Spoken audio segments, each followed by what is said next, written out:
প্রিয় ছাত্রছাত্রী, আসসালামু আলাইকুম রহমতুল্লাহ। তোমরা কি ভালো আছো? আলহামদুলিল্লাহ। আচ্ছা, আজ আমরা হিসাব বিজ্ঞানের একটা গুরুত্বপূর্ণ অধ্যায় শিখবো ইনশাল্লাহ। অধ্যায়ের নাম হচ্ছে ব্যাংক সমন্বয় বিবরণী। ইতিমধ্যে তোমাদের হিসাব বিজ্ঞানের বেশ কিছু গুরুত্বপূর্ণ অধ্যায় আলোচনা করা হয়েছে। আমি আলোচনা করেছি, আহ রহমত শিকদার স্যারও আলোচনা করেছে।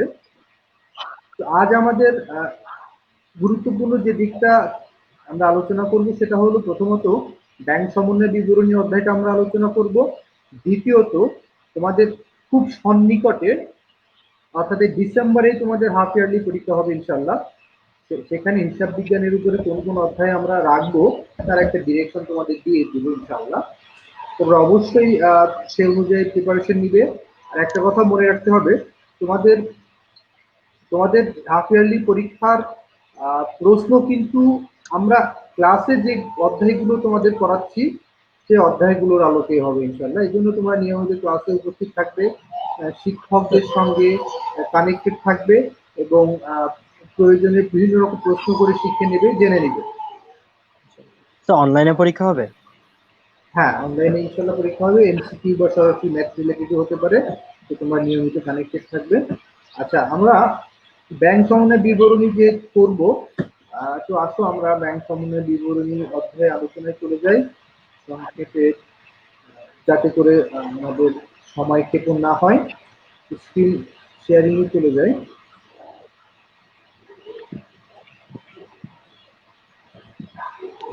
তোমরা কি দেখতে পাচ্ছ এখানে স্ক্রিনটা? জি স্যার। তোমাদের যাদের কাছে ইজি অ্যাকাউন্টিং বইটা রয়েছে, তোমরা বইও বের করতে পারো যাতে তোমাদের সুবিধা হয়। আচ্ছা, তোমরা দেখতে পাচ্ছ যে ব্যাংক সমন্বয় বিবরণী। ব্যাংক সমন্বয় বিবরণীর এটা একটা তোমাদের জন্য নতুন আইটেম, কারণ আহ, তোমরা এসএসসি তে এটা পাওনি, তোমরা মেট্রিকের সময় এটা পাওনি। এটা তোমাদের জন্য সম্পূর্ণ নতুন একটা অধ্যায়।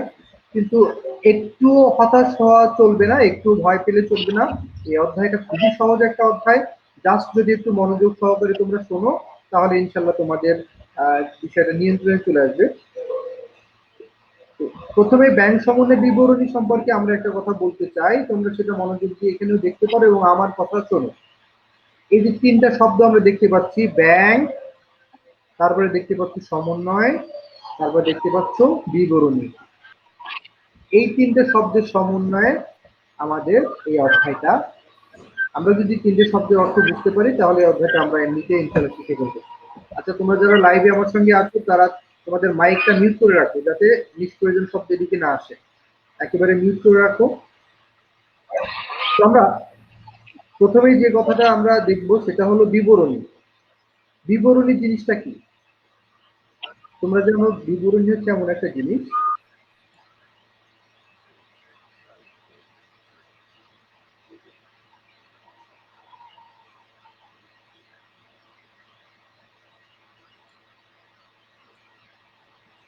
বিবরণী হচ্ছে এমন একটা জিনিস যেখানে বিবরণী টাকা টাকা নামে তিনটা অথবা চারটা কলাম থাকে। যেখানে টাকার কলাম থাকে দুইটা অথবা তিনটা, কখনো কখনো তোমরা চারটাও পেতে পারো। বিবরণী এমন একটা জিনিস যেখানে হিসাব বিজ্ঞানের গুরুত্বপূর্ণ তথ্য ও বিবরণীর সাথে উপস্থাপন করা হয়, সেটাকে বিবরণী বলে। তাহলে আমরা বুঝতে পারছি ব্যাংক সমন্বয় বিবরণী যখন করবো সেখানে একটা বিবরণী ছক থাকতে হবে। সেখানে আমরা কি দেখাবো? দেখাবো ব্যাংক সমন্বয় রিলেটেড কিছু জিনিস। আচ্ছা, ব্যাংক সমন্বয় জিনিসটা কি তা বোঝার আগে আমরা ব্যাংক কি এটা একটু বুঝবো। ব্যাংক হচ্ছে এমন একটা প্রতিষ্ঠান, এমন একটি প্রতিষ্ঠান যে প্রতিষ্ঠানে আমার পকেটের বা ক্যাশ বাক্সের অতিরিক্ত টাকা আমরা ব্যাংকে জমা রাখতে পারি এবং প্রয়োজন মতো সেখান থেকে টাকা তুলতে পারি।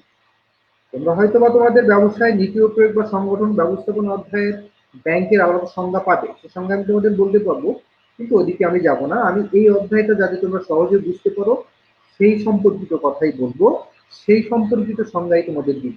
তো সেটা বলতে গিয়ে আমি বলবো ব্যাংক এমন একটা প্রতিষ্ঠান যেখানে যেখানে একটা ব্যবসায় প্রতিষ্ঠান ব্যাংকে তার জমানো অতিরিক্ত টাকা জমা রাখতে পারে, আবার প্রয়োজন মতো সেখান থেকে টাকা তুলে আনতে পারে। সেটা কিভাবে হয়? ব্যাংক একটা আর্থিক প্রতিষ্ঠান, সেখানে একটা হিসাব খুলতে হয়। যে হিসাবের নাম, মনে করো জনাব রহিম একটা ব্যাংক অ্যাকাউন্ট খুললো, তখন তার ব্যাংক অ্যাকাউন্ট হবে রহিমের ব্যাংক হিসাব। করিমের একটা ব্যাংক অ্যাকাউন্ট ব্যাংকে গিয়ে খুললো, সেই ব্যাংকে করিমের নামে একটা ব্যাংক অ্যাকাউন্ট রাখবে, নাম থাকবে করিমের ব্যাংক হিসাব। আবার মনে করো একটা ব্যবসা প্রতিষ্ঠান, মনে করো গ্রামীণ ব্যাংক একটা অ্যাকাউন্ট খুললো, সেই অ্যাকাউন্টের নাম হবে, ব্যাংক তার প্রতিষ্ঠানে অ্যাকাউন্টের নাম রাখবে এভাবে গ্রামীণ ব্যাংকের ব্যাংক হিসাব। এক্ষেত্রে যদি চলতি অ্যাকাউন্ট খুললে তাহলে বলবে গ্রামীণ ব্যাংকের চলতি ব্যাংক হিসাব।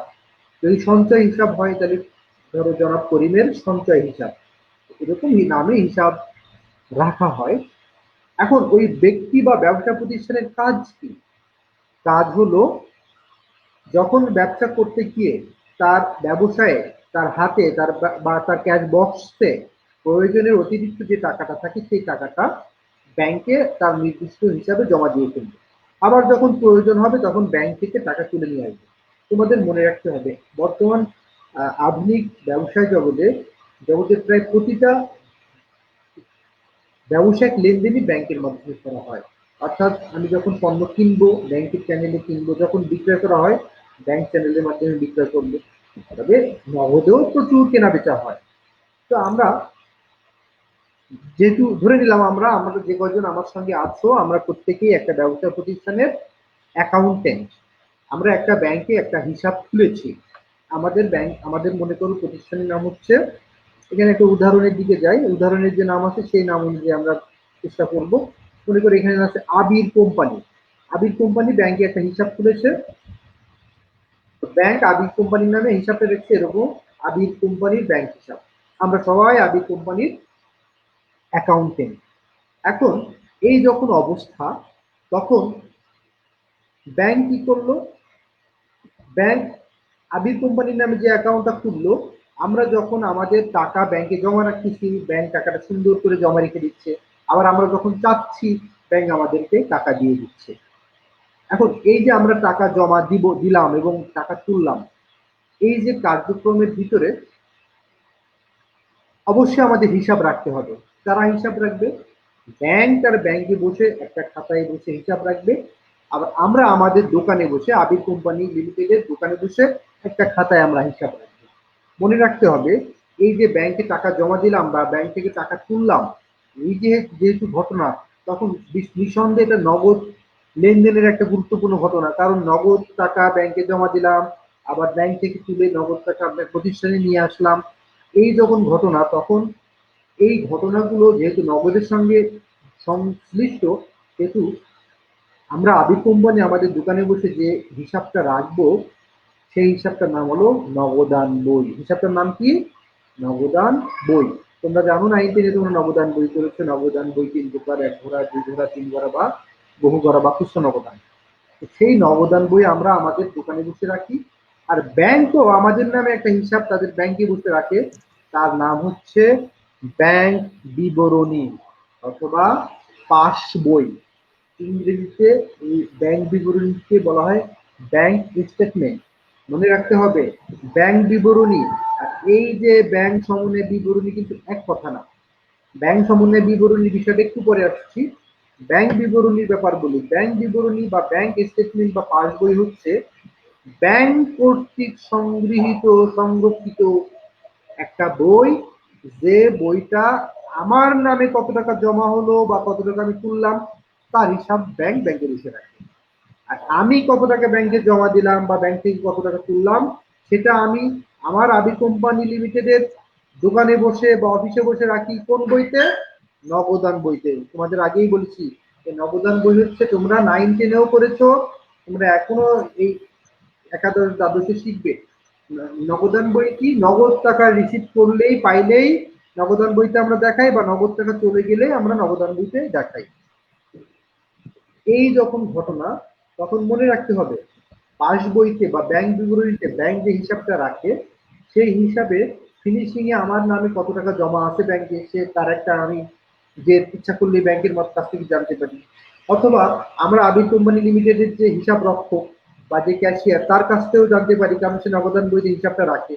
তার মানে ব্যাংকে আমার কয় টাকা জমা আছে তা আমি যদি জানতে চাই, আমি মনে করি এই মুহূর্তে আমার এই প্রতিষ্ঠানের পরিচালক বা চেয়ারম্যান বা এমডি, আমি আমার ক্যাশিয়ারকে বললাম, ক্যাশিয়ার দেখো তো আমার আমাদের প্রতিষ্ঠানের নামে ব্যাংকে যে অ্যাকাউন্ট আছে অ্যাকাউন্টে কত টাকা জমা আছে।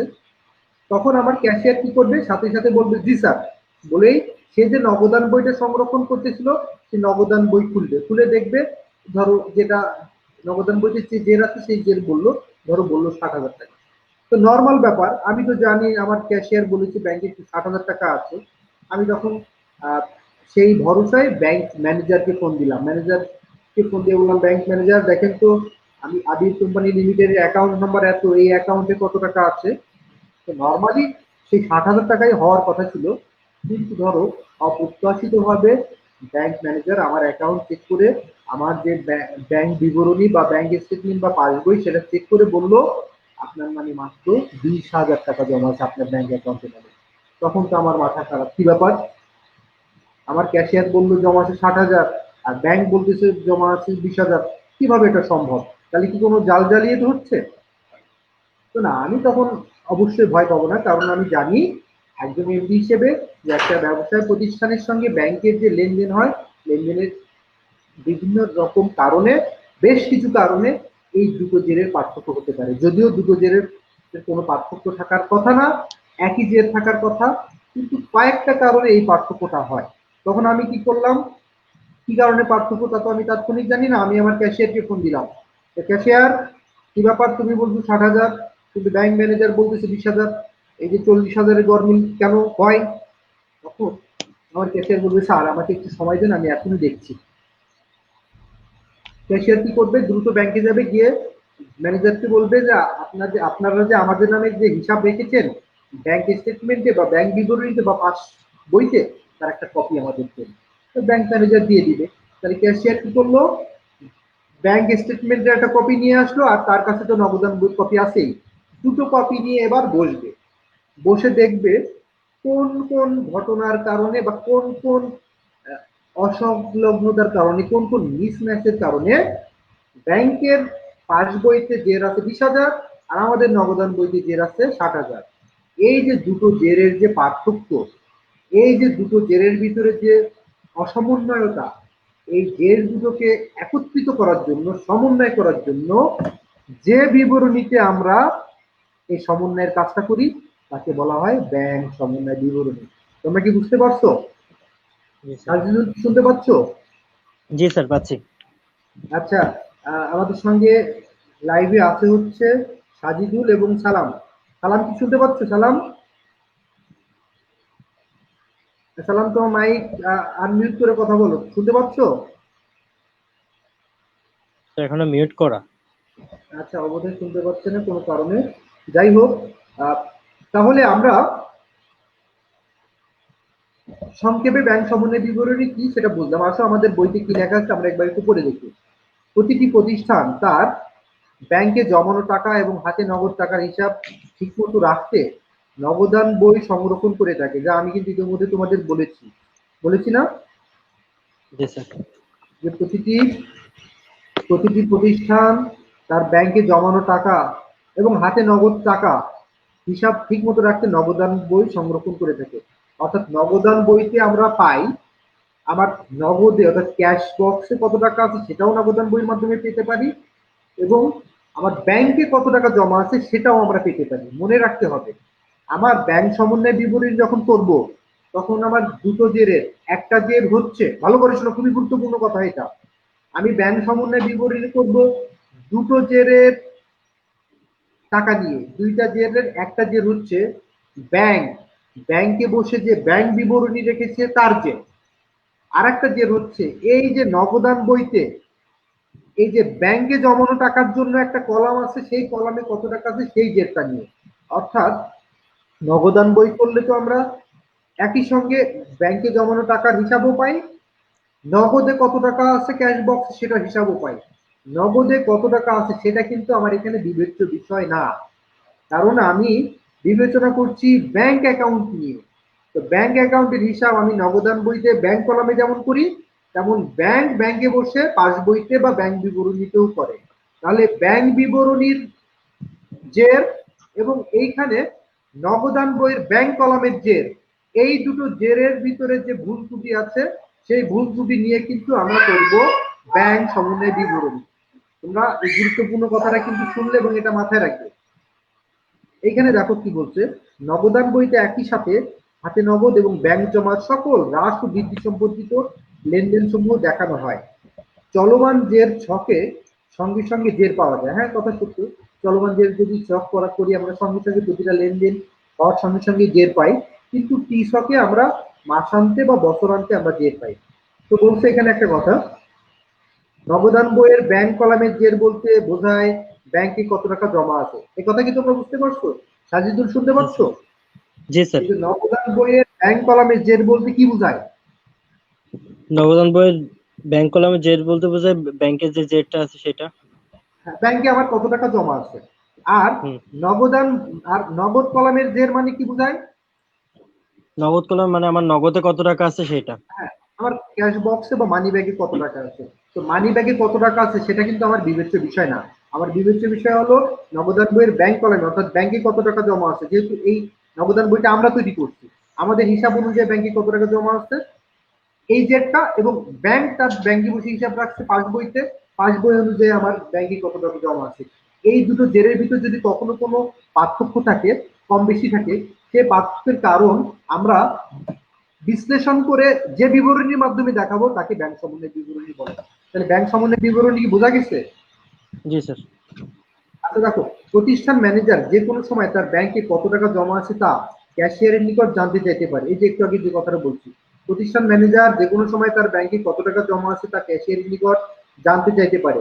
ক্যাশিয়ার ব্যাংকে কত টাকা জমা আছে তা দুটো সোর্স থেকে জেনে বলতে পারে। আচ্ছা, সেই দুটো সোর্স কি কি? এক নম্বর হচ্ছে এখন ব্যাংক এখন নিজের কাছে যে ইটা আছে সেটা, আর একটা হলো ব্যাংকের এই থেকে যে একটা স্লিপ। রাইট, নিজের কাছে কি আছে, যে নগদান বইয়ের ব্যাংক কলামের জের হচ্ছে এক নম্বর, হলো হ্যাঁ হ্যাঁ হ্যাঁ। নগদান বইয়ের ব্যাংক কলামের জের ব্যাংক হচ্ছে। আর দুই নম্বর কি? ব্যাংকে হলো গিয়ে বা ব্যাংকের। ব্যাংকে, হ্যাঁ, ব্যাংকে গিয়ে বা ব্যাংকে ফোন করে জানতে চাইতে পারে যে তাদের ব্যাংক হিসাবে কত টাকা জমা আছে।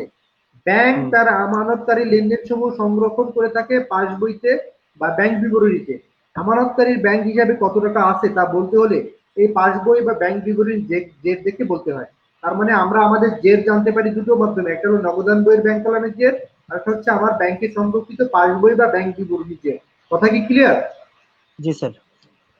এইটা ক্লিয়ার হলে গুরুত্বপূর্ণ টপিক তোমরা ক্লিয়ার হইছো। এখানে দেখো লেখা আছে, অর্থাৎ ব্যাংক জমার উদ্বৃত্ত আমরা দুটি উৎস হতে পাই, যথা দুটি উৎস কি কি? নগদান বই অনুযায়ী ব্যাংক জমার উদ্বৃত্ত, আর পাস বই বা ব্যাংক বিবরণী বা ব্যাংক স্টেটমেন্ট অনুযায়ী ব্যাংক উদ্বৃত্ত। গুড। দেখো এখানে কি লেখা আছে, যে কথা আমি আগেই বলেছি, স্বাভাবিকভাবেই নগদান বই এবং পাস বই মানে ব্যাংক বিবরণী এই দুটো উৎসের টাকার পরিমাণ এক হবার কথা, কিন্তু কখনো কখনো বিভিন্ন কারণে দুটো উৎস হতে পাওয়া তথ্য ভিন্ন হতে পারে। কিন্তু কোন উৎসটি সত্য তা প্রতিষ্ঠান ব্যবস্থাপনাকে যাচাই করতে হয়। আমরা দুটো উৎসই ত্রুটিপূর্ণ থাকতে পারে, আবার অথবা দুটো উৎসই ত্রুটিপূর্ণ থাকতে পারে, মানে ব্যাংকও ভুল করছে, আমরা ভুল করছি। যেসব কারণে এই গরমিল হয় তা খুঁজে বের করে সংশোধন করে দুটো উৎসকে একই জেরে পরিণত করাই আধুনিক ব্যাংক সমন্বয় বিবরণীর প্রধান উদ্দেশ্য। এই কথাটা পড়ো। এই যে আমি সিলেক্ট করে দেওয়া আছে এবং আমি ই করেছি, বোল্ড করেছি, এই কথাটা পড়ো, সুন্দর করে পড়ো। সাজিদুল পড়ো যে তো। কারণে গরমিল হঠাৎ একদম জের পড়ো, করে সাজিদুল শোষণ পড়ো। করে শুনছে না? তোমার বোধহয় নেটে হ্যালো। প্রবলেম আছে, নেটে প্রবলেম আছে মনে হয়। আচ্ছা, এখানে আমাদের সাথে আর কে কে আছে দেখি। আচ্ছা, সাজিদুল। আচ্ছা, সালাম শুনতে পাচ্ছ? সালাম, তোমার ক্যামেরা আনমিউট করো।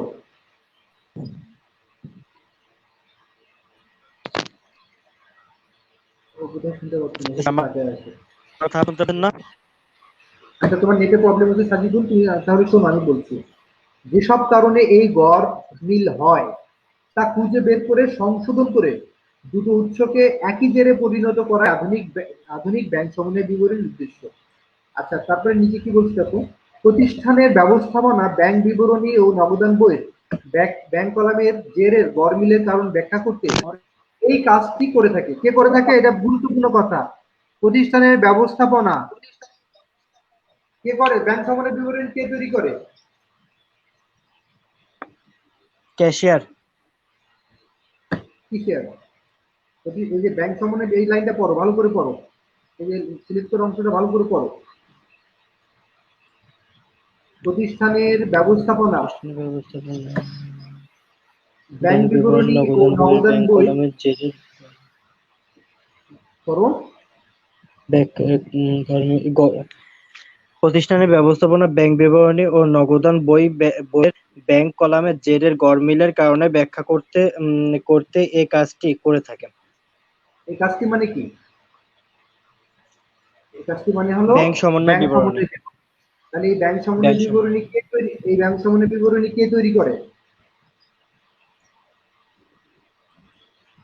কে তৈরি করে বলো? ক্যাশিয়ার।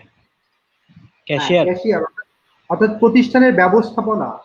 প্রতিষ্ঠানের ব্যবস্থাপনায় হয় ব্যবস্থাপক করে, নাই ক্যাশিয়ার করে, নাই তোমার অ্যাকাউন্টেন্ট করে। অর্থাৎ সোজা সাপটা করা ব্যাংক সমন্বয় বিবরণী তৈরি করা ব্যাংকের কাজ না। কাজ হচ্ছে আমাদের, আমরা যারা ব্যবসা প্রতিষ্ঠান ব্যাংক অ্যাকাউন্ট খুলেছি আমাদের কাজ। আর আমরা হচ্ছে, ভালো করে মনে রাখবা, আমরা হচ্ছে ব্যাংকের আমানতকারী। আমরা কি? আমানতকারী। এই যে স্ক্রিনের ডান দিকে দেখো, আমি সিলেক্ট করছি একটা কথা, দেখেছো শব্দটা কি? আমানতকারী। আমরা হচ্ছে আমানতকারী, যারা ব্যাংকে আমরা টাকা জমা দিই আমরা হচ্ছে আমানতকারী। আমানতকারী এই ব্যাংক সমন্বয় বিবরণী তৈরি করে। মনে রাখতে হবে, এটা কিন্তু ইউনিভার্সিটির ভর্তি পরীক্ষা বা তোমাদের একাদশ দ্বাদশ শ্রেণীর ফাইনাল পরীক্ষা বা যে কোনো পরীক্ষায় খুবই গুরুত্বপূর্ণ একটা প্রশ্ন, যে ব্যাংক সমন্বয় বিবরণী কে তৈরি করে? তার উত্তর কি হবে? ক্যাশিয়ার। আমানতকারী বা ক্যাশিয়ার, মানে ব্যবসা প্রতিষ্ঠানের ক্যাশিয়ার বা ব্যবসায় প্রতিষ্ঠান বা ব্যবসায়ের মালিক পক্ষ বা ব্যবসায় ব্যবস্থাপনা বা শুধু আমানতকারীও থাকতে পারে। অর্থাৎ সোজা কথা, ব্যাংক কর্তৃপক্ষ ব্যাংক সমন্বয় বিবরণী তৈরি করে না, তৈরি করে যারা অ্যাকাউন্ট খোলে তারা আমানতকারী। মনে থাকবে? স্যার এখানে মনে করেন ব্যবসা প্রতিষ্ঠানের ক্ষেত্রে কি আমানতকারী বলবো, নাকি মনে করেন একজন নির্দিষ্ট এক্সেপশনাল কোনো লোক থাকলে সেটারে আমানতকারী বলবো? প্রতিষ্ঠানকে আমানতকারী বলে ডাকা হয়। তোমার অপশনে যেটা থাকবে তুমি সেটা বলবা। যদি ব্যবসা প্রতিষ্ঠান বলে ব্যবসা প্রতিষ্ঠান, যদি আমানতকারী থাকে আমানতকারী। বুঝতে পারছি? জি স্যার। এবার দেখো, ব্যাংক সমন্বয় বিবরণী দুই ভাবে তৈরি করা যায়। কয়ভাবে? দুই ভাবে। আচ্ছা, দুই ভাবে প্রস্তুত করা যায়।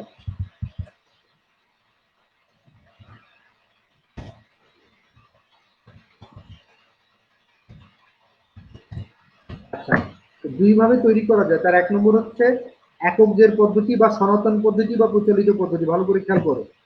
আর দুই নম্বর হচ্ছে দ্বৈত জের সংশোধনী পদ্ধতি বা আধুনিক বা উভয় জের বা দ্বিপক্ষীয় জের পদ্ধতি। দ্বিপক্ষীয় পদ্ধতিও বলে। হ্যাঁ, দ্বৈত জের সংশোধনী বলে, আধুনিক পদ্ধতি বলে, উভয় জের সংশোধনী পদ্ধতি বলে, দ্বিপক্ষীয় পদ্ধতি বলে, দ্বিপক্ষীয় পদ্ধতি বলে, একই কথা। আমাদের জাস্ট নাম দুটো ঠিক লেখা নাই কোনটা? হ্যাঁ, বইতে সংশোধন করে নাও। বইতে এই যে একাধিক যে কথাগুলো এগুলো পরে অ্যাড করছি, একই কথা তোমরা টুকে নিতে পারো, কোনো সমস্যা নেই। আর এখন টোকার দরকার নেই, পরে যখন ভিডিওটা গ্রুপ থেকে আরেকবার শুনবা তখন পজ করে টুকে নিও। এখন মনোযোগ দিয়ে কথা শোনো। তাহলে আমরা কি দেখলাম? ব্যাংক সমন্বয় বিবরণী কয়ভাবে প্রস্তুত করা যায়? দুই ভাবে। কিভাবে? একটা হচ্ছে একক জের পদ্ধতি বা সনাতন পদ্ধতি বা প্রচলিত পদ্ধতি, আর একটা হচ্ছে দ্বৈত জের সংশোধনী পদ্ধতি বা আধুনিক বা উভয় জের বা দ্বিপক্ষীয় পদ্ধতি। মনে রাখতে হবে, এই কিছুক্ষণ আগে একটা লাইন কিন্তু তোমাদের বলেছিলাম, এই যে লাইনটা আরেকবার পড়ো, খাসিদিন পড়ো। আপনি আমার কথা শুনতে পাচ্ছেন? হ্যাঁ, শুনতে পাচ্ছি, পড়ো। যেসব কারণে এই গরমিল হয় তা খুঁজে বের করে সংশোধন করে দুটো উৎসকে একই জেরে পরিণত করাই আধুনিক ব্যাংক সমন্বয় বিবরণীর প্রধান উদ্দেশ্য। কোন কোন ব্যাংক সমন্বয় বিবরণীর প্রধান উদ্দেশ্য এটা? আধুনিক।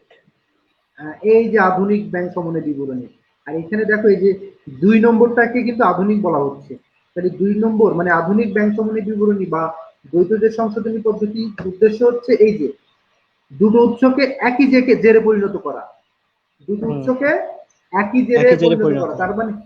তার মানে কি বুঝলাম, দ্বৈত জের সংশোধনী পদ্ধতি বা আধুনিক পদ্ধতি যখন ব্যাংক সমন্বয় বিবরণী করব, তখন আমার দুটো জেরই সংশোধন করে একটা জেরে রূপান্তরিত হবে, মানে অ্যাকুরেটটা হবে।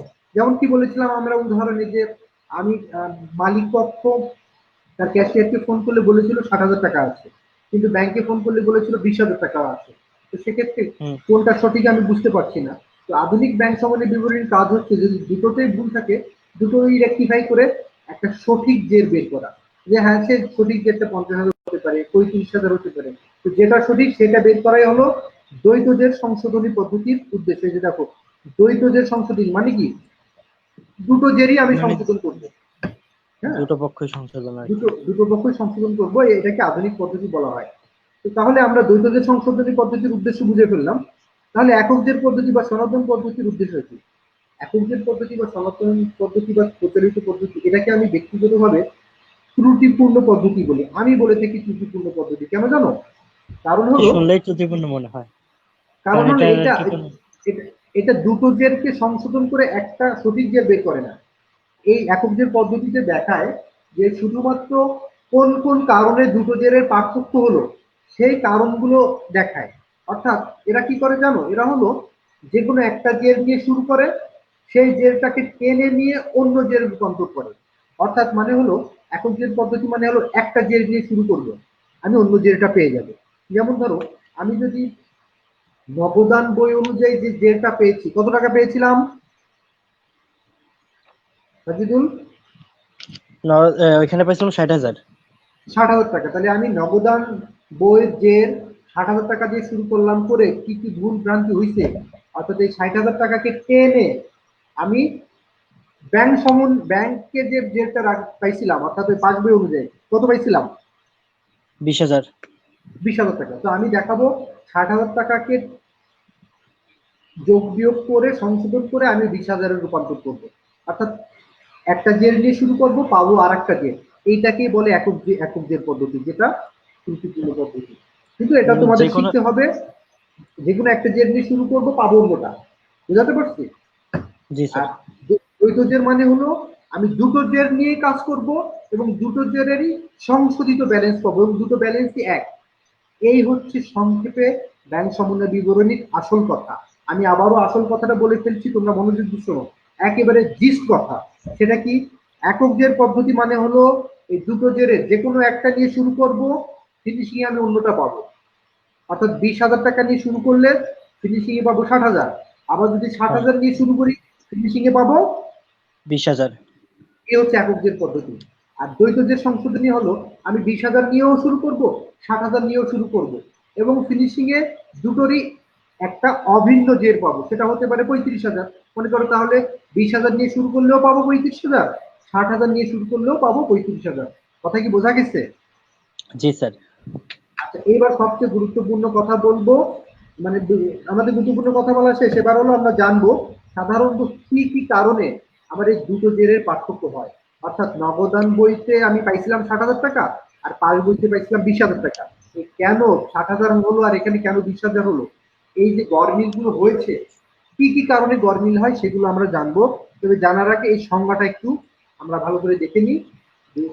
কোন নির্দিষ্ট তারিখে নবদান বইয়ের ব্যাংক কলামের জের এবং পাস বইয়ের জেরের পার্থক্যের কারণ উল্লেখ করে আমানতকারী কর্তৃক প্রস্তুতকৃত বিবরণীকে ব্যাংক সমন্বয় বিবরণী বলে। এই সংজ্ঞাটা মুখস্থ করো এবং যারা লাইভ শুনছো মুখস্থ করে তোমরা কমেন্টস করো। ব্যাংক সমন্বয় বিবরণী যে সংজ্ঞাটা দিয়েছে এটা কমেন্টস করবা। এর তোমরা 3টে কমেন্টস করবা যারা যারা লাইভে আছে প্রত্যেকে। এক হলো ব্যাংক সমন্বয় বিবরণীর সংজ্ঞাটা, দুই হচ্ছে ব্যাংক সমন্বয় বিবরণীর কি কি পদ্ধতিতে করা যায়, কি কি পদ্ধতি, যে একক জের পদ্ধতি, জের সংশোধনী পদ্ধতি, এটাও কমেন্ট লিখবা। আর একটা লিখবা হলো আমরা ব্যাংকে কত টাকা জমা আছে, তা কয়টা উৎস থেকে পেয়ে থাকি, সেই উৎসগুলোর নাম লিখবা। হাসিব কি বলতে পারবা যে আমরা কয়টা উৎস থেকে জের পেয়ে থাকি?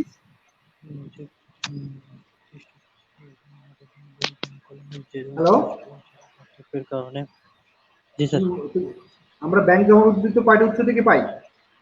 2টা। কি কি? এক হলো একক জের পদ্ধতি আর একটা হলো তাই দ্বৈত।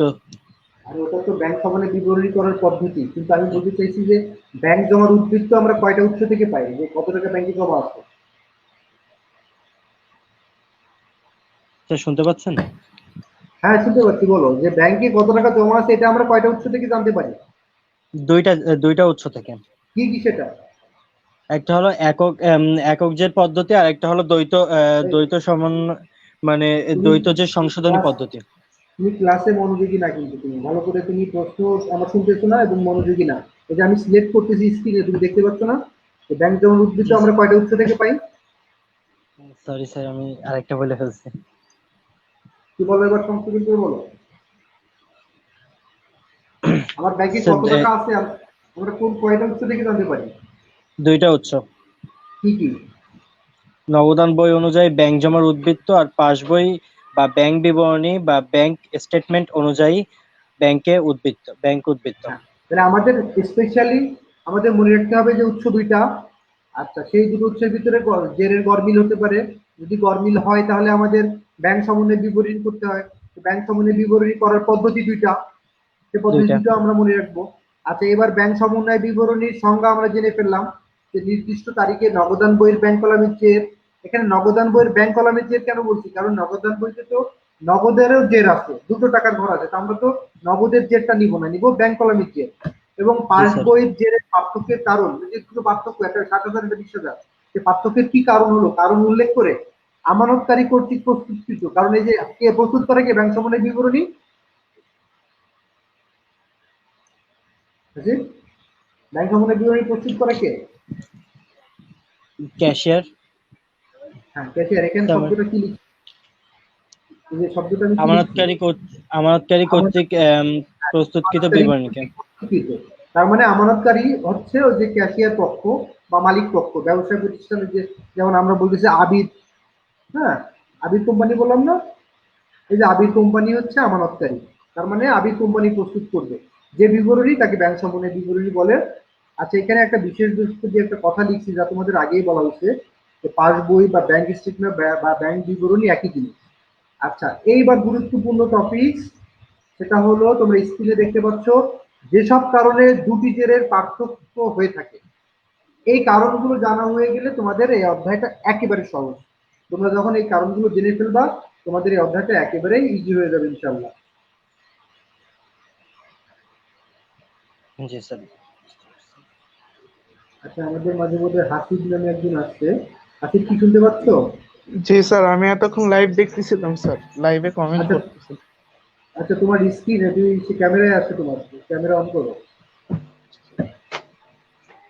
আচ্ছা ঠিক আছে, আমরা আবার স্টাডিতে চলে যাচ্ছি, লাইভে চলে যাচ্ছি। আচ্ছা, যেসব কারণে দুটি জেরের পার্থক্য হয়, আমি এখানে 8টা কারণ আলোচনা করেছি। কয়টা কারণ? 8টা। 8টা। তার 1 নম্বর, খুব মনোযোগ দিয়ে শুনবা, এবার কিন্তু খুবই গুরুত্বপূর্ণ আলোচনা। এই কারণগুলো যদি তোমরা বুঝে ফেলো, এই অধ্যায়টা একেবারেই তোমাদের হাতের নাগালে চলে আসবে। তোমরা মোটামুটি এখন মূল বিষয়টা বুঝে ফেলছো, এখন খালি কারণগুলো জানতে হবে। কি কি কারণে, কি কি কারণে নবদান বই অনুযায়ী হয়েছে 60,000 টাকা, আর পাস বই অনুযায়ী হয়েছে 20,000 টাকা। তো আসো আমরা 1 নম্বর কারণটা দেখি। 1 নম্বর কারণ হলো বকেয়া চেক বা ইস্যুকৃত চেক ব্যাংকে উপস্থাপিত হয়নি, বা প্রতিমধ্যে চেক, বা চেক ইন ট্রানজিট, বা পাওনাদারকে চেকে পরিশোধ করা হয়েছে কিন্তু সে টাকা তুলে নেয়নি। এই যে 1 নম্বর দিয়ে সিলেক্ট করার যে কথাগুলো বলছি, বা দিয়ে, সবগুলো একই কথা, কিন্তু ভিন্ন ভিন্ন শব্দ দ্বারা প্রকাশ করা হচ্ছে, ভিন্ন ভিন্ন কথা দ্বারা উপস্থাপন করা হচ্ছে, কিন্তু জিনিস কিন্তু একই। যেমন বকেয়া চেক বলতেও যা বুঝাবে, পথিমধ্যে চেক বলতেও তাই বুঝাবে, চেক ইন ট্রানজিট বলতেও তাই বুঝাবে, ইস্যুকৃত চেক ব্যাংকে উপস্থাপিত হয়নি দ্বারাও সেটা বুঝাবে, আবার পাওনাদারকে পরিশোধ করা হয়েছে কিন্তু সে টাকা তুলে নেয়নি দ্বারাও একই জিনিস বুঝাবে। তো জিনিসটা কি আমরা এবার একটু বুঝি। যদিও দেখো ব্র্যাকেটে এই কথাটা লিখে দেওয়া হয়েছে, তোমাদের যাদের কাছে ইজি অ্যাকাউন্টিং বইটা আছে, তারা এগুলো সামনে সামনে বইটা খুলে দেখো, সুন্দরভাবে বইতে লিখে দেওয়া আছে। কি লিখে দেওয়া আছে দেখো, এখানে আমি বলেছি, এমনিতেই লিখে দিয়েছি, এগুলো সবই একই ঘটনা, কিন্তু বিভিন্ন ভাবে বলা হয়েছে। এই যে বিভিন্ন ভাবে কিন্তু বলা হয়েছে, তোমাদের সবগুলো নামই জানতে হবে। যেমন একই লোকের নাম হতে পারে, ধরো আমাদের অনেক অনেক লোকের নাম আছে ওমর ফারুক, তা কেউ কেউ তাকে ওমর বলেও ডাকে, ফারুক বলেও ডাকে, অথচ নাম কিন্তু একই নাম। এইখানেও বিষয়টা তাই, বকেয়া চেক বলতেও যা বোঝায়, ইস্যুকৃত চেক ব্যাংকে উপস্থাপিত হয়নি বলতেও তাই বোঝায়। তো সেগুলো এই জন্য হুম। বলা হয়েছে এগুলো সব একই ঘটনা, কিন্তু বিভিন্ন ভাবে বলা হয়েছে। যেমন ধরো, এই ঘটনা দ্বারা কি বোঝাচ্ছে সেটা আমরা একটু বুঝি। এই ঘটনায় আমানতকারী তার নগদান বইয়ের ব্যাংক উদ্বৃত্ত ইতিমধ্যে হ্রাস করেছে, কিন্তু ব্যাংকে উপস্থাপিত না হয় ব্যাংক বিবরণী হতে হ্রাস পায়নি। আমরা এই কথাটা একটু বুঝবো। এই যে সিলেক্ট করা অংশটা আমরা একটু বুঝবো, বুঝলে আমাদের খালি 1 নম্বরটাই যে কমপ্লিট হবে তা না, এর পরের গুলো বুঝতে সুবিধা হবে। ভালো করে শোনো, এই যে সিলেক্ট করা সিলেক্ট করা অংশটা কি তোমরা দেখতে পাচ্ছ? জি স্যার। এই সিলেক্ট করা অংশ ঠিক উপরে দেখো লেখা আছে, পাওনাদারকে চেকে পরিশোধ করা হয়েছে কিন্তু সে টাকা তুলে নেয়নি। এই কথাটা একটু তোমাদের ব্যাখ্যা করতে চাই। মনে করো আমরা আবির কোম্পানি, আমাদের কাছে একজন ব্যক্তি 30,000 টাকা পায়।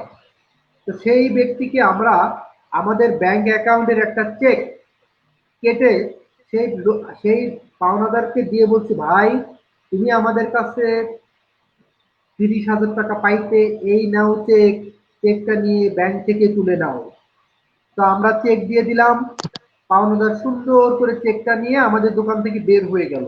তো পাওনাদার যখনই দোকান থেকে বের হয়ে গেল, তখনই সঙ্গে সঙ্গে আমাদের ক্যাশিয়ার আমাদের নগদান বইতে ব্যাংকের নামে যে একটা কলাম আছে, সেই কলাম থেকে 30,000 টাকা কমায় দিল। কেন কমায় দিল? কারণ আমরা একটা চেক দিয়ে দিয়েছি, এই চেকের টাকা ব্যাংক থেকে কমে যাবে।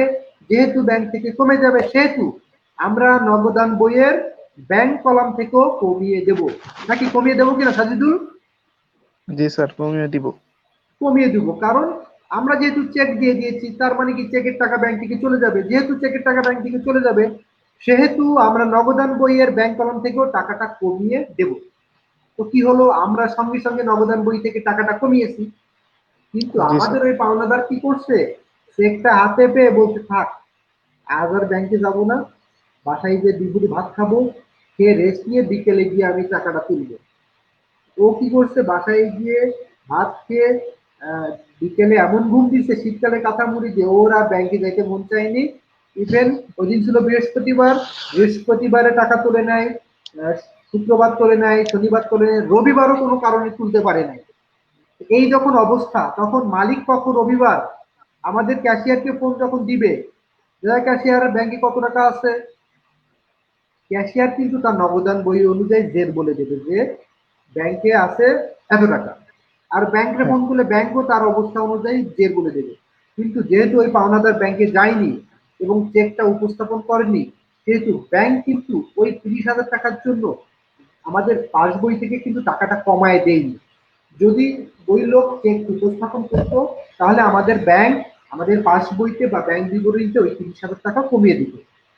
এই যে জি স্যার। ঘটনাটা ঘটলো, যে আমরা নগদান বই থেকে কমিয়েছি কিন্তু ব্যাংক কমায়নি, এই ঘটনার কারণে দুটো জেরের পার্থক্য হবে না?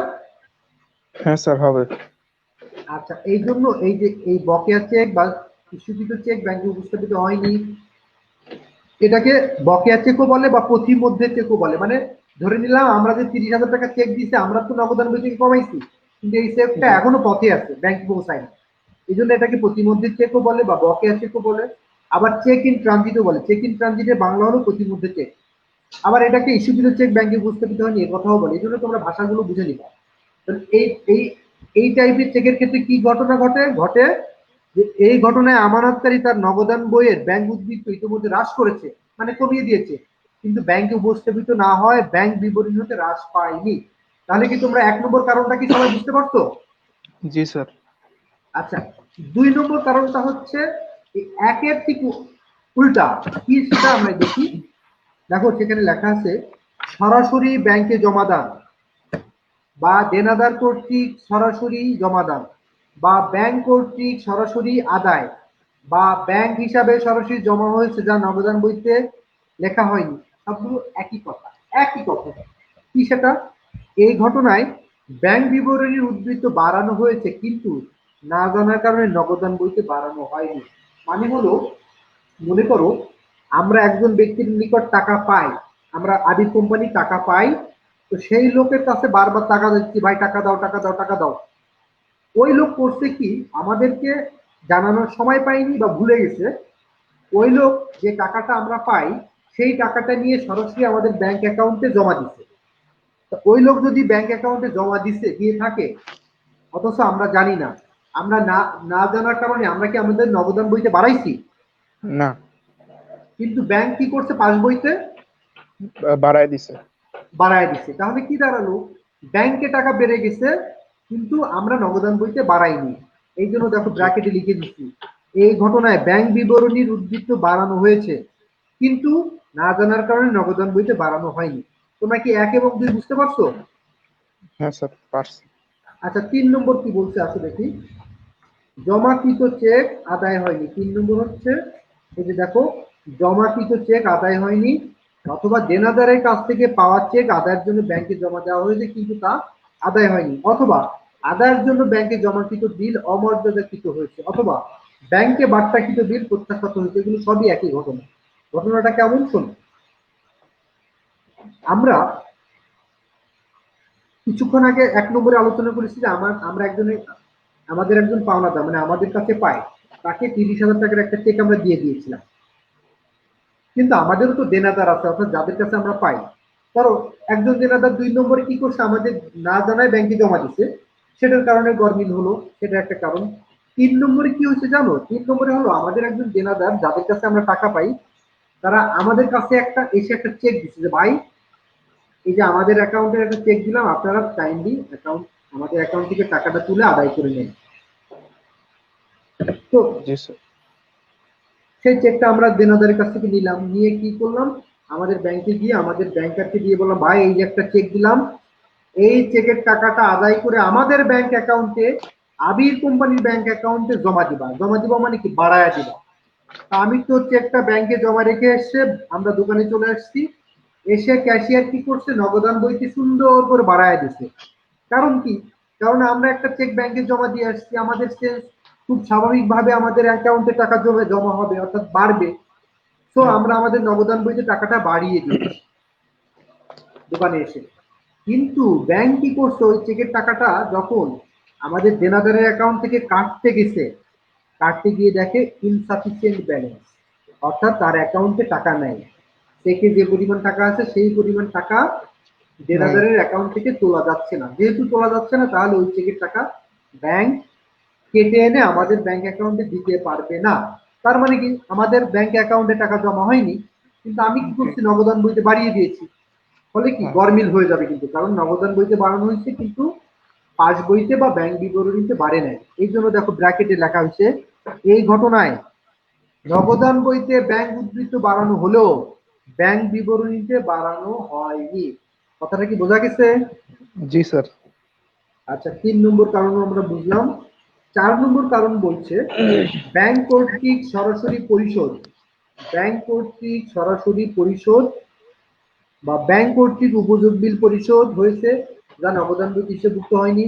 মানে সবগুলো কথা একই, তো আমি জিনিসটা একটু বুঝাই দিচ্ছি। সেটা হলো, দেখো আমাদের মানে আমরা আবির কোম্পানি লিমিটেড একটা বড় অঙ্কের লোন নিছি অন্য একটা ব্যাংক থেকে। সেই ব্যাংকে আমাদের লোনের কিস্তি দেওয়া লাগে প্রতি মাসে 10,000 টাকা, এবং আমরা আমাদের যে ব্যাংক অ্যাকাউন্ট আছে সেই ব্যাংক অ্যাকাউন্টের সঙ্গে ওই যাদের কাছে যে ব্যাংক থেকে লোন নিয়েছি তাদের সাথে কানেক্ট করে দিচ্ছি, অর্থাৎ সরাসরি ব্যাংক থেকে লোনের কিস্তি পরিশোধিত হবে। তো এখন যখন তারা আমাদের লোনের টাকাটা আমাদের ব্যাংক অ্যাকাউন্ট থেকে নিয়ে নেয়, তো আমরা যদি না জানি তাহলে কি আমরা আমাদের নগদান বইতে লিখতে পারবো? না স্যার। পারবো না। তেমনই ঘটনা ঘটছে যে ব্যাংক কর্তৃক সরাসরি পরিশোধ করছে, যা আমরা জানি না বলে নগদান বই থেকে কমাইনি। কারণ ব্যাংক যদি পরিশোধ করে তাহলে ব্যাংক থেকে আমাদের টাকা কমে যাবে, দ্যাটস হয় আমরা আমাদের নগদান বই থেকে কমিয়ে দেবো। তা আমরা যদি না জানি তাহলে নগদান বই থেকে কেমনে কমাবো? তাহলে ব্যাংক কর্তৃক সরাসরি পরিশোধ যদি করা হয় তখন যে ঘটনাটা ঘটে, ব্যাংক অর্থাৎ পাস বই থেকে ঠিকই কমে যায় কিন্তু নগদান বই থেকে কমানো হয় না, ফলে গরমিল হয়। তাহলে আমরা 4 নম্বরেও গুরুত্বপূর্ণ একটা কারণ জানলাম যে কি কারণে আমাদের স্যার 4 গরমিল নাম্বার, হয়। স্যার 4 হ্যাঁ, বলো। নাম্বারটা আরেকবার একটু বলবেন স্যার, ক্লিয়ার হয়নি 4 আমাদের নাম্বারটা। মালিক পক্ষ জানে না, এমন কন্ডিশনে যদি ব্যাংক আমাদের হয়ে আমাদের কোনো পাওনা পরিশোধ করে দেয়, আমরা আচ্ছা। জানি না, ব্যাংক সরাসরি পরিশোধ করে দিচ্ছে, তো ব্যাংক যদি সরাসরি আমাদের হয়ে পরিশোধ করে দেয়, তাহলে সেটা আমাদের ব্যাংকের টাকা কমিয়ে দিবে না? হ্যাঁ। তো সেটা তো পাস বই থেকে কমছে, কিন্তু নগদান বই থেকে কি কমছে? না। না। এই যে গভর্নমেন্ট তৈরি হলো, এটাই হলো ব্যাংক কর্তৃক সরাসরি পরিশোধ। তাহলে আমরা 4টা কারণ জেনে গেলাম। এবার 5 জি নম্বর কারণটা আমরা জানবো।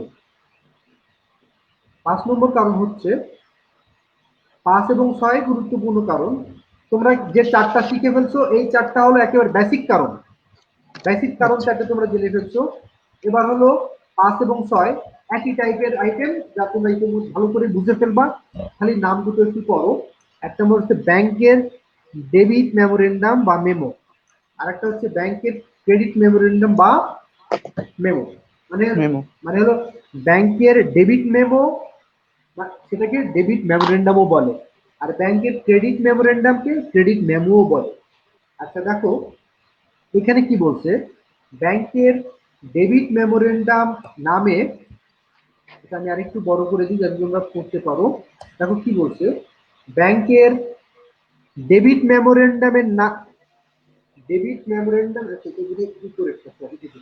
ব্যাংকের ডেবিট মেমোরেন্ডাম বা মেমো নামক ভাউচার তৈরি করে ব্যাংক কিছু টাকা আমানতকারী ব্যাংক হিসাব থেকে কর্তন করে থাকে, যা ব্যাংক বিবরণীতে হ্রাস পেলেও নগদান বই হইতে কমানো হয়নি। কথাটা সুন্দর করে বোঝো। আচ্ছা বলতো, খরচের বেস কি, ডেবিট না ক্রেডিট? স্যার খরচ মানে হচ্ছে ব্যয়, ডেবিট। Debit, good. কারণ তোমরা কিল দেওয়ার প্রসেস যেটা শিখেছো, এখানে দেয়া হচ্ছে ডেবিট, কিল হচ্ছে ক্রেডিট। এখানে জি। দেয়া ডেবিট, তো দেয়ার ভিতর কি আছে, drawing, expense and assets. Expense মানে হলো ব্যয়, অর্থাৎ ব্যয়ের বেস ডেবিট। তো ডেবিট। এমন এমন কিছু ব্যয় আছে, এমন এমন কিছু ব্যয় আছে যে ব্যয়গুলো প্রকৃতপক্ষে আমাদের ব্যয়, যে ব্যয়গুলো ব্যাংক ডেবিট মেমোরেন্ডামের নামে আমাদের ব্যাংক অ্যাকাউন্ট থেকে কেটে নেয়, আমাদের ব্যাংক অ্যাকাউন্ট থেকে অটোমেটিক কেটে নেয়।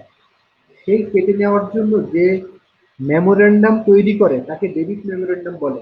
এটাকে ডেবিট মেমোরেন্ডাম বলার পিছনে আরো একটা কারণ আছে, সেটা হলো, মনে রাখবা, আমরা যে টাকাটা ব্যাংকে জমা দিই, এটা আমাদের জন্য সম্পদ, কিন্তু ব্যাংকের নিকট কি, ব্যাংকের আমানত। জন্য এটা কি, আমানত, অর্থাৎ দায়। ব্যাংকের জন্য হ্যাঁ। কিন্তু এটা এক ধরনের দায়। এই যে ব্যাংক সমানের বিবরণী যে অধ্যায়টা আলোচনা করছি ইজি অ্যাকাউন্টিং বইয়ে, এই বইয়ের এই অধ্যায়ের সবার শেষে দেখবা একটা জাবেদার লিস্ট দেওয়া আছে, যে লেনদেন যখন ঘটে ঘটে তখন ব্যাংকের বইতে ব্যাংক কি জাবেদা করে, আর আমরা আমাদের নগদান বইতে বা আমরা আমাদের প্রতিষ্ঠানের বইতে কি জাবেদা করি, তার দুটো পার্থক্য পাশাপাশি দেওয়া আছে। এই জাবেদাগুলো তোমাদের খুব সিরিয়াসলি শিখতে হবে, কারণ এগুলো তোমাদের কনসেপ্ট ক্লিয়ার করে দিবে। সুন্দর একটা লিস্ট আছে, তোমরা দেখবা। আমি সময় পারলে লিস্টটা এখানে দেখিয়ে দেবো ইনশাল্লাহ। তো যেটা বলছিলাম, আমরা যে টাকাটা ব্যাংকে জমা দিই সেটা আমাদের জন্য সম্পদ, আমানতকারীর জন্য সম্পদ, কিন্তু ব্যাংকের জন্য এটা একটা দায়, আমানত। দায়, দায়ের বেস কি হাসিব, বলো, ডেবিট না ক্রেডিট? স্যার দায়ের বেস ক্রেডিট। দায়ের বেস হচ্ছে ক্রেডিট, কারণ কিল হচ্ছে ক্রেডিট। কিল মানে কি, CIL, আর এল মানে হলো লায়াবিলিটিস, যার বাংলা হচ্ছে লায়াবিলিটিস। দায়। দায়। তার মানে দায় ক্রেডিট। আমরা যে পরিমাণ টাকা ব্যাংকে জমা দিচ্ছি সেটা ব্যাংকের নিকট দায়, অর্থাৎ আমরা টাকা জমা দিলে, ভালো করে শুনো, ব্যাংকে যদি কোনো টাকা জমা দিই, অর্থাৎ ব্যাংকের অ্যাকাউন্টে যদি আমাদের টাকা বেড়ে যায়, সেটা ব্যাংকের দায় বেড়ে যায়, দায় বেড়ে গেলে তখন সেটাকে তারা ক্রেডিট করে। কিন্তু যদি ওই ব্যাংকের অ্যাকাউন্ট থেকে যদি কোনো টাকা কেটে ফেলা হয়, তাহলে ব্যাংকের দায় কমে যায় না? হ্যাঁ। ধরো আমি টাকা তুললাম, তাহলে ব্যাংক ওই অ্যাকাউন্ট থেকে টাকা কমায় দিবে না? হ্যাঁ। তা কমায় দিলে কি তাদের দায় কমে যাচ্ছে না? হ্যাঁ। আচ্ছা, যদি দায় বৃদ্ধি পেলে যদি ক্রেডিট হয়, তাহলে দায় হ্রাস পেলে কি, ডেবিট। ডেবিট। যে কনসেপ্টে দায় হ্রাস পেলে ডেবিট, সেই কনসেপ্টে এটাকে ডেবিট মেমোরেন্ডাম বলে। কারণ কিছু কিছু খরচের আইটেম আছে, যে আইটেমগুলোর কারণে আমাদের ব্যাংকের ওই যে জমানো টাকা তারা হ্রাস করে দেয়। স্যার এটা কি শুধু ব্যাংকের ক্ষেত্রেই প্রযোজ্য, মানে টাকা হ্যালো,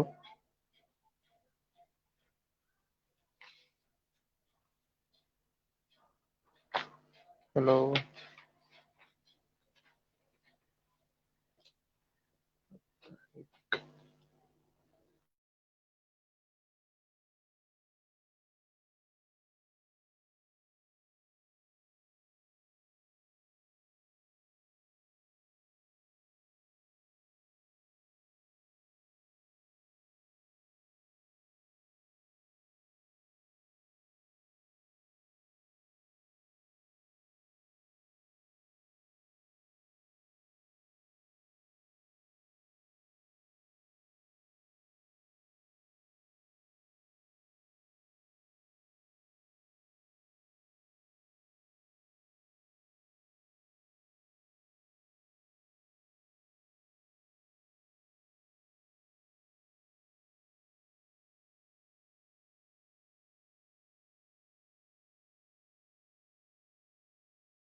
হাসিব শুনতে পাচ্ছ? হাসিব, তোমার ইসে আছো, ভিডিওতে আছো?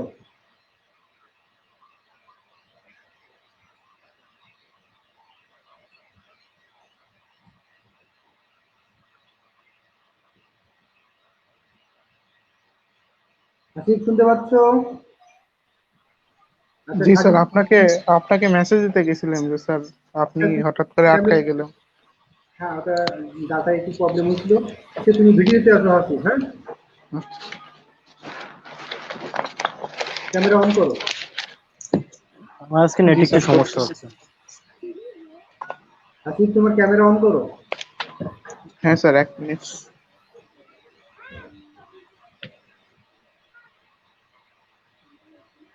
আচ্ছা আমরা যেটা বলছিলাম যে ব্যাংক যদি কখনো সরাসরি আমাদের অ্যাকাউন্ট থেকে আমাদেরকে না জানিয়ে আমাদের অ্যাকাউন্ট থেকে টাকা কমিয়ে দেয়, অর্থাৎ তাদের দায়কে হ্রাস করে দেয়, তখন যে মেমোরেন্ডামের মাধ্যমে করে সেটাকে বলে ডেবিট মেমোরেন্ডাম। আর তারা আচ্ছা, আমাদের এখতিয়ার অ্যাকাউন্ট ওদের থেকে আছে? হ্যাঁ আছে তো। কেমনে আছে সে আইটেমগুলো পড়লেই বুঝবা।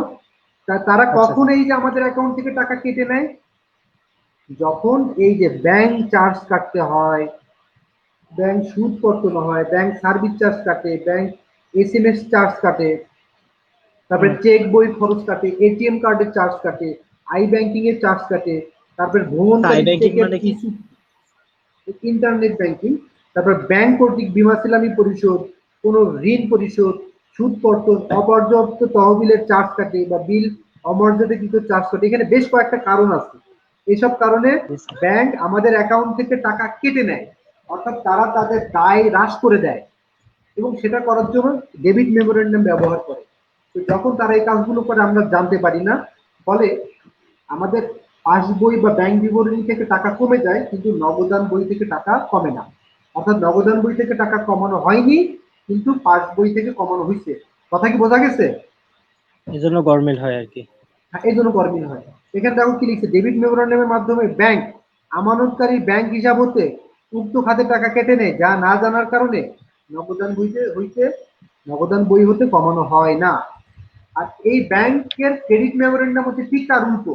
মানে ব্যাংক মাঝে মাঝে আমাদের টাকা দেয়, কি কি কারণে দেয়, যে দেখো অর্জিত সুদ, সুদ সুদ। মঞ্জুর, ব্যাংক কর্তৃক সরাসরি প্রাপ্য হতে বা প্রাপ্য বিল হতে আদায়, শেয়ার ক্রয়ের ফেরতের টাকা বা শেয়ার বিক্রয়ের টাকা আদায়, লভ্যাংশ বা বিনিয়োগের সুদ আদায় ইত্যাদি। মানে ব্যাংক আমাদেরকে আমাদের অ্যাকাউন্টে টাকা বাড়িয়ে দিয়েছে, অর্থাৎ তাদের দায় বৃদ্ধি করেছে। দায় বৃদ্ধি করে তো ক্রেডিট, অথবা আমাদের আয় হয়েছে। হ্যাঁ, তো সেটা ব্যাংক করছে আমরা জানি না, ফলে ব্যাংকে বৃদ্ধি পাইছে, পাস বইতে বৃদ্ধি পাইছে, বা বিবরণী বইতে বৃদ্ধি পাইছে, বা ব্যাংক স্টেটমেন্টে বৃদ্ধি পাইছে, কিন্তু নগদান বইতে বৃদ্ধি পায় নাই, কারণ আমরা জানি না। বোঝা গেছে বিষয়টা? শুনতে পাচ্ছ সাজিদুল? হ্যালো হাসিব, হ্যাঁ শুনতে স্যার, পাচ্ছ? শোনা যাচ্ছে স্যার। হ্যাঁ হ্যাঁ স্যার। আচ্ছা, আচ্ছা, এবার ব্যাংকের ক্রেডিট মেমোরেন্ডাম যেহেতু ডেবিট মেমোরেন্ডামের ঠিক উল্টো, দেখো কি বলছে, ব্যাংকের ক্রেডিট মেমোরেন্ডাম বা মেমো নাম ভাউচার তৈরি করে ব্যাংক কিছু টাকা আমানতকারীর ব্যাংক হিসাবে জমা করে থাকে, যা ব্যাংক বিবরণীতে বৃদ্ধি পেলেও নগদান বইতে বাড়ানো হয়নি। তাহলে আমরা কিন্তু দুটো ব্যালেন্সের যে পার্থক্য হয় তার 6টা কারণ শিখে ফেলছি। 7 নম্বর কারণটা দেখো, 7 আর 8 একই রকমের প্রায় কারণ।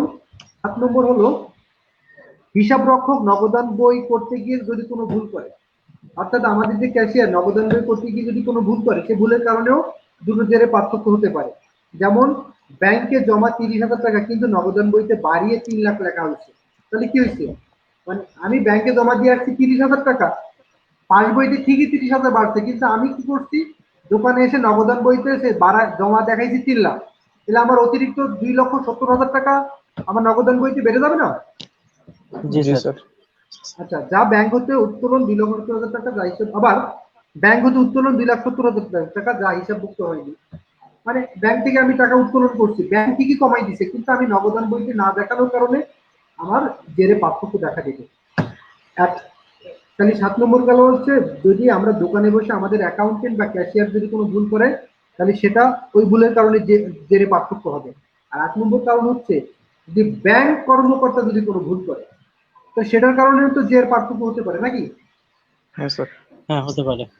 এই যে 8টা কারণ আমরা দেখলাম, এই 8টা কারণের ভিত্তিতে আমার দুটো জেরের পার্থক্য হতে পারে।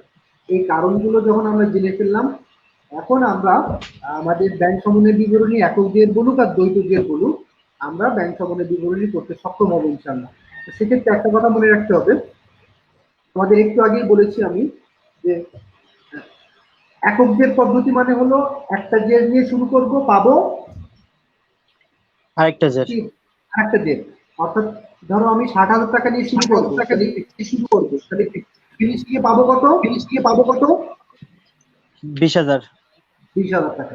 আর যদি আমি 20,000 টাকা নিয়ে শুরু করি, তাহলে ফিনিশিংয়ে পাবো কত? 60,000। আচ্ছা, আহ, এখানে স্যার একটা সমস্যা হচ্ছে সম্ভবত। স্যার বলো। সাউন্ড ডাবল আসতেছে। এটা কি আসলে সত্য না? তোমরা কি একই সঙ্গে দুটো ডিভাইস ইউজ করতেছো কেউ? না স্যার। ল্যাপটপ এবং মোবাইল? না স্যার, আমি অনলি মোবাইল। আচ্ছা, তোমরা তোমাদের তোমাদের আনমিউট করে দাও, মিউট করে দাও তো, তোমাদের মিউট করে দাও তো। হ্যালো, আচ্ছা ঠিক আছে, তোমরা মিউট থাকো। আমরা এবার একটা অঙ্কের উদাহরণ দেখি। একটু আগে যে আবির কোম্পানি লিমিটেডের বই কথা বলছিলাম, সেটা দেখো অঙ্কটা কি বলেছে। নিম্নলিখিত তথ্য হতে 2015 সালের 31শে ডিসেম্বর তারিখে আবির কোম্পানির বইতে একটি ব্যাংক সমনের বিবরণী তৈরি করো। যেখানে কতে বলছে নগদান বই মানে প্রতিষ্ঠানের ব্যাংক হিসাব, অর্থাৎ প্রতিষ্ঠান যে হিসাবটা রাখে, হ্যাঁ, নগদান বই মোতাবেক ব্যাংক জমা 10,102.20, মানে 10,102 টাকা 20 পয়সা। আর ব্যাংক বিবরণী মানে পাস বই অনুযায়ী ব্যাংক জমার টাকা 18,243 টাকা 8 পয়সা। এই যে দুটো জের বলে দিল, একই না, এই দুটো জের যে পার্থক্যগুলো আমরা আইডেন্টিফাই করবো, লিখে কিন্তু বলেছে সে কারণগুলো আমরা পড়বো, আর এই কারণগুলোর কারণে কি ঘটনা ঘটছে আমরা দেখবো। দেখো, তার আগে আর একটা কথা বলে যায়, যদি এখন আমি একক জের পদ্ধতিতে ব্যাংক সমনের বিবরণী করি, তাহলে এই যে ধরো নগদান বই অনুযায়ী কত আছে 10,102 টাকা 20 পয়সা, এটা নিয়ে শুরু করব, ফিনিশিংয়ে পাবো ব্যাংক বিবরণী অনুযায়ী ব্যাংক জমা 18,243 টাকা। আবার যদি এভাবে না করে যদি একক জের পদ্ধতিতে আমি যদি ব্যাংক বিবরণীর জেরটা নিয়ে শুরু করি, অর্থাৎ 18,243 টাকা দিয়ে যদি শুরু করি, ফিনিশিংয়ে পাবো নগদান বই অনুযায়ী ব্যাংক জমা 10,102 টাকা। এটা হলো একক জের পদ্ধতির ব্যাংক সমনের বিবরণী। আর যদি দ্বৈত জের সংশোধন পদ্ধতি করি, তাহলে আমি 10,102.20 দিয়ে শুরু করব, ফিনিশিং একটা নতুন সংশোধিত জের পাবো। আবার ওই একই জের পাবো যদি ব্যাংক বিবরণীর এই 18,243.20। আচ্ছা, এরপরে লেনদেন গুলো ঘটনাগুলো করি, সেটার মাধ্যমে কি কি সমস্যা হয়েছে সেটা বোঝার চেষ্টা করি। স্যার, মিউট করে রাখো, তোমরা আনমিউট করে রাখো,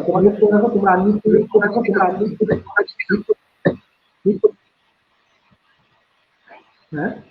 হতে বলেছে ব্যাংকে 3,248.21 টাকার চেক জমা দেওয়া হয়েছে, কিন্তু 31শে ডিসেম্বরের মধ্যে ব্যাংকে তা জমা করেনি বা আদায় করতে পারেনি, অর্থাৎ দেখো 31 ডিসেম্বরের মধ্যে জমা করতে পারেনি, তার মানে ধরে নিলাম যে জমা হয়নি।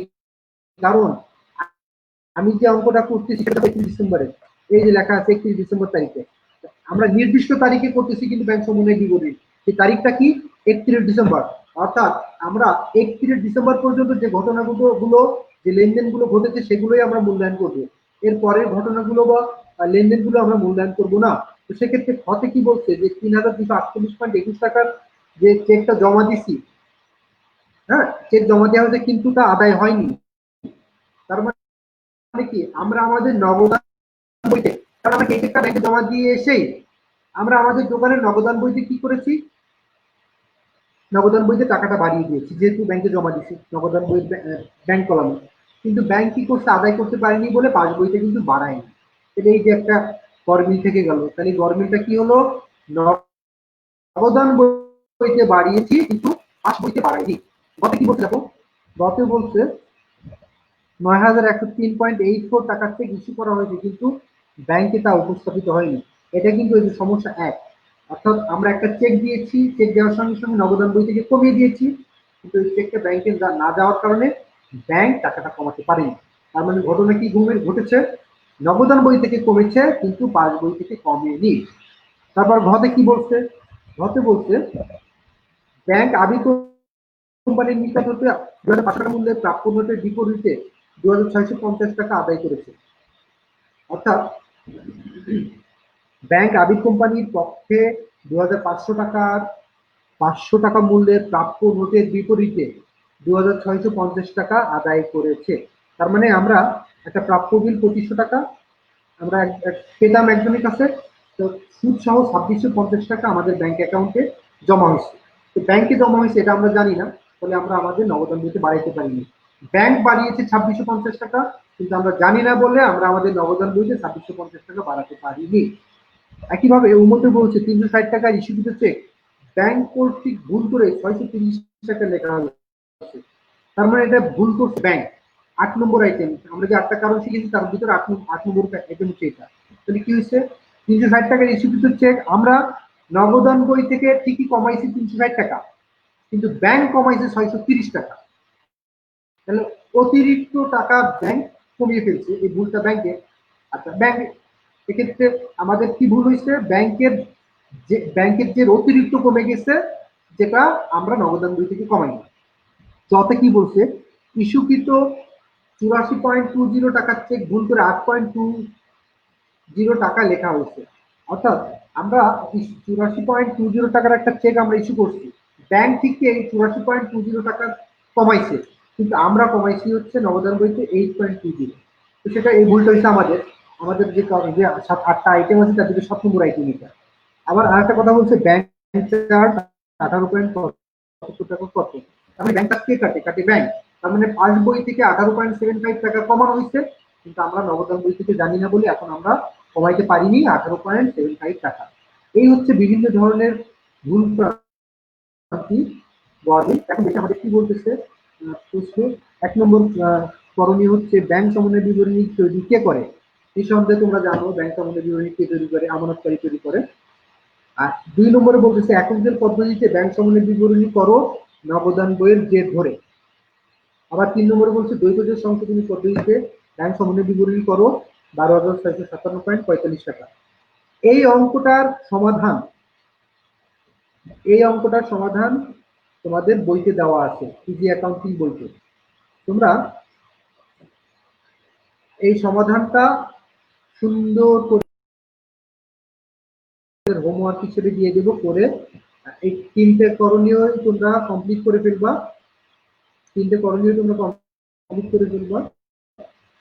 করে স্ক্রিনে দিয়ে দিবা। আচ্ছা তোমাদের যে জাবেদার কথা বলেছিলাম, এই দেখো যে জাবেদার লিস্ট, এই যে তোমরা ডান দিকে দেখতে পাচ্ছ ব্যাংক সংক্রান্ত লেনদেনের জাবেদা, যেটা তোমরা যখন বইয়ের এই অধ্যায়ের শেষ দিকে পাবে।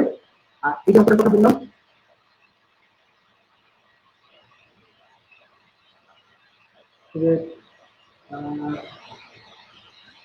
এই যে সৃজনশীল প্রশ্ন আবির কোম্পানির, এই অঙ্কটা তোমরা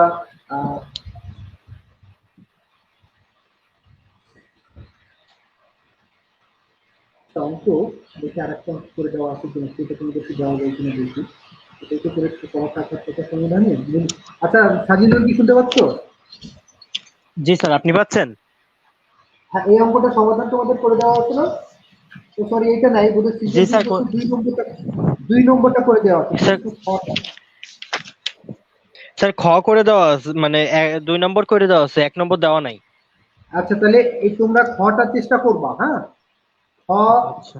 প্রশ্ন খ যেটা, এটা তোমরা দেখে শিখবা। এই যে দেখো, এই যে প্রশ্ন খ, প্রশ্ন 1 নম্বরের সমাধান দেওয়া নেই, সেটা তোমরা করে এই হোমওয়ার্কটা তোমরা আমাকে জমা দিবা। আর এক্ষেত্রে যে আলোচনা করলাম তার ভিত্তিতে শিখবা হচ্ছে প্রশ্ন খ, যেহেতু সমাধান করে দেওয়া আছে। এই যে খটা দেখতে পাচ্ছ তোমরা, খটা শুরু হয়েছে এই পাশ থেকে, সৃজনশীল 2। আসলে এটা সৃজনশীল প্রশ্ন 2 এর সমাধানটা দেখো, এই যে বাম পাশে করে দেওয়া আছে। 24 নম্বর এই যে পৃষ্ঠায়। হ্যাঁ হ্যাঁ, সৃজনশীল বিষয়ে তোমরা এটা থেকে একটু শেখার চেষ্টা করবা, করে তোমরা প্রশ্ন 1-এর উত্তরটা করার চেষ্টা করবা যা পারো। তোমরা যদি না পারো, আমি এটা নিয়ে আবার নেক্সট ক্লাসে তোমাদের ইনশাআল্লাহ আলোচনা করে দিব অঙ্কটা। তবে তোমরা চেষ্টা করবা যতটুকু পারো, যে যতটুকু পারো, ভুল হোক সমস্যা নাই, যতটুকু পারো তোমরা এই অঙ্কটা করে তোমরা আমাকে কমেন্টস বক্সে দিয়ে দিবা। তো সেক্ষেত্রে আমি তোমাদের 2টো অঙ্ক দিচ্ছি, সৃজনশীল প্রশ্ন 1 এবং সৃজনশীল প্রশ্ন 2। 2 নম্বর যেহেতু সমাধান করে দেওয়া আছে, ওটা দেখে দেখে বোঝার চেষ্টা করবা, করে অঙ্কটা করবা, করে যতটুকু পারো ততটুকু তোমরা কমেন্টস বক্সে কমেন্টস করবা। আর প্রশ্ন 1 যে পারবা সেও 1 নম্বর অঙ্কটা করে কমেন্টস বক্সে করবা। এই ছিল আজকের আমাদের আলোচনা। আমি তোমাদেরকে ফিনিশিং এ একটা জিনিস একটু লিখে দেখাবো, সেটা হচ্ছে তোমাদের হাফ ইয়ারলি পরীক্ষার সিলেবাস কি হতে পারে সেটা আমি তোমাদেরকে একটু দেখিয়ে দিচ্ছি। তোমরা ভালো করে খেয়াল করো, এবং এটা তোমাদের বন্ধুদেরকেও একটু কাইন্ডলি দেখিয়ে দিবা। আমরা হাফ ইয়ারলি পরীক্ষার আগে ইনশাআল্লাহ আমরা এই অঙ্কগুলো করে ফেলবো। সেটা হচ্ছে হিসাব বিজ্ঞান।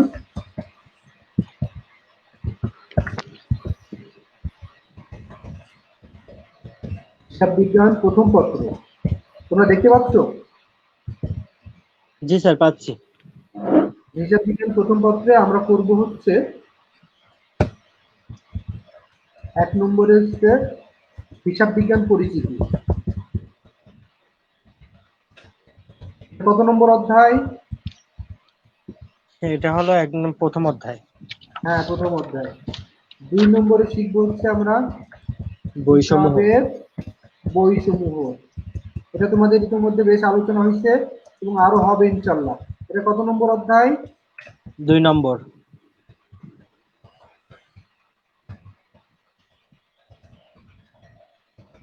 আচ্ছা, 2 নম্বর অধ্যায়। 3 নম্বরে আমরা শিখবো হচ্ছে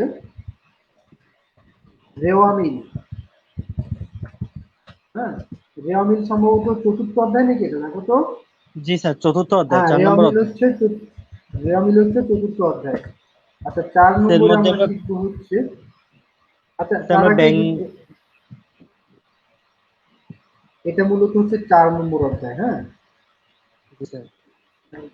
এটা হচ্ছে মূলত 4 নম্বর আইটেম। আমরা 3-এ শিখতেছি হচ্ছে ব্যাংক সমন্বয় বিবরণী, যা আমি তোমাদের আজকের আলোচনা করে দিলাম। এটা আছে 3 নম্বর অধ্যায়, তাই তো? আচ্ছা, আমরা 5-এ শিখবো হচ্ছে প্রাপ্য হিসাব। ওটা না, আমরা আর শিখবো হচ্ছে 10 নম্বর অধ্যায়। 10 নম্বরটা শিখবো একতরফা দাখিলা পদ্ধতি। এটা হচ্ছে তোমাদের 10 নম্বর অধ্যায়, ঠিক আছে? হিসাব বিজ্ঞান প্রথম পত্রের কত নম্বর অধ্যায়টা? হিসাব বিজ্ঞান প্রথম অধ্যায় 10 নম্বর অধ্যায় হলো একতরফা দাখিলা পদ্ধতি। হ্যাঁ, তাহলে ওইটা তোমাদের খুব শীঘ্রই রহমত স্যার ধরবে। হ্যাঁ, আচ্ছা, তোমাদের এবার এটা গেল হচ্ছে। স্যার তাহলে স্যার এই চারটা, স্যার হ্যাঁ বলো। স্যার এই পাঁচটাই কি পরীক্ষায় হাফ থাকবে ইয়ারলিতে হাফ প্রথম পত্রে ইয়ারলিতে? থাকবে এই 5টা, যা তোমাদের ইতিমধ্যে এই যে 1 এবং 2 আলোচনা হয়ে গেছে, আচ্ছা এবং 3 নম্বর চলতেছে। 4র্থ নম্বর রেওয়ামিলের বেসিক তোমরা জানো। তারপরে রহমত স্যার হালকা আলোচনা করবে, একতরফা দাখিলা পদ্ধতিও রহমত স্যার আলোচনা করবে। আচ্ছা, এবার হিসাব বিজ্ঞান দ্বিতীয় পত্রে মাত্র দুটো দিব।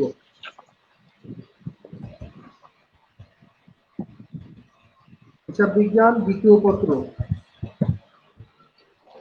সেখানে তোমরা শিখবা হচ্ছে অব্যবসায়ী প্রতিষ্ঠানের হিসাব। প্রতিষ্ঠানের হিসাব। হিসাব। এটা হচ্ছে প্রথম অধ্যায় এটা। হ্যাঁ, হ্যাঁ স্যার, দ্বিতীয় প্রথম পত্রে অধ্যায়। প্রথম অধ্যায়। আর তোমরা 2 নম্বরে শিখবা হচ্ছে নগদ প্রবাহ। ব্যবস্থাপনা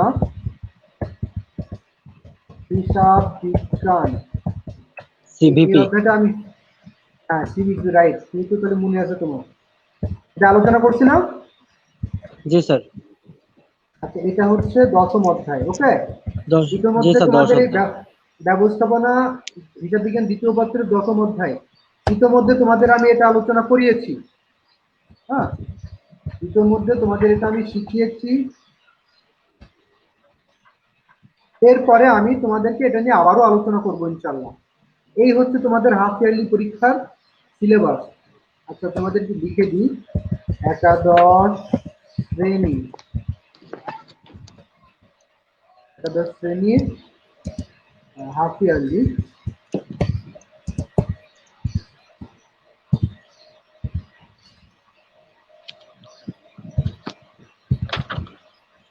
সিলেবাস, একাদশ শ্রেণীর হাফ ইয়ারলি সিলেবাস, ঠিক আছে? তাহলে তোমরা সিলেবাসটা পেয়ে গেলে। তোমাদের ইতিমধ্যে হয়ে গেছে হচ্ছে হিসাব বিজ্ঞান পরিচিতি, হিসাবের বৈষম্য, ব্যাংক সমন্বয় বিবরণী চলতেছে। আর এইগুলো জি স্যার। খুব শীঘ্রই রহমত স্যার ধরবে। রহমত স্যার স্যার, অব্যবসায় প্রতিষ্ঠান হিসাবটাও ধরবে। আমি তোমাদের স্যার। ব্যবস্থাপনা হিসাব বিজ্ঞানটা শোনো, এই কথা শোনো। ব্যবস্থাপনা জি স্যার। হিসাব বিজ্ঞানটা তোমাদের আলোচনা করেছি, এটা আবারও আলোচনা করবো ইনশাল্লাহ। এখন তোমাদের যদি কোনো প্রশ্ন থাকে করো। স্যার, একতরফা কি 9-10 যেরকম সিস্টেমে করছি সেই সিস্টেমটা? হ্যাঁ, এরকমই, কিন্তু একটু এটার আরো তোমার আপডেটেড ভার্সন, অনেক কিছু ডিটেলস শিখতে হবে। 9-10 তো শুধু বেসিকটা শিখছো, সূত্রটা, কিন্তু ওই সূত্র জি প্রয়োগ করে এবার তোমাদের সব কেটে অঙ্ক করতে হবে। বুঝতে পারছি? স্যার, বুঝছি। আচ্ছা, তাহলে তোমাদের আজ আর আমি আলোচনা করবো না। তোমাদের সর্বোপরি ব্যাংক সমন্বয় বিবরণীতে যে কোনো প্রশ্ন যদি থাকে আমাকে সরাসরি ফোন দিবা, বা স্ক্রিনে তোমাদের ওই যে মেসেঞ্জার গ্রুপ আছে ওখানে বলবা, অথবা কমেন্টস বক্সে কমেন্টস করবা, যে আমি একটু পরেই তোমাদের একটা পোস্ট করে দেবো হোমওয়ার্কের, এবং এই সিলেবাস উল্লেখ করে তোমরা সেই অনুযায়ী মোটামুটি প্রিপারেশন নাও, এবং যদি কোনো প্রশ্ন থাকে আমাকে ওইখানে কমেন্টস করবা, ঠিক আছে? আর আমার নাম্বার তো তোমরা জানো, মোবাইল নাম্বার, প্রয়োজন জি হলে স্যার। ফোনও দিতে পারবা, ঠিক আছে? তো সকলে ভালো থাকো, সকলকে ধন্যবাদ। আসসালামু আলাইকুম স্যার ওয়া আসসালামু রাহমাতুল্লাহ। আলাইকুম স্যার। ওয়ালাইকুম আসসালাম, আলাইকুম রহমতুল্লাহ। স্যার,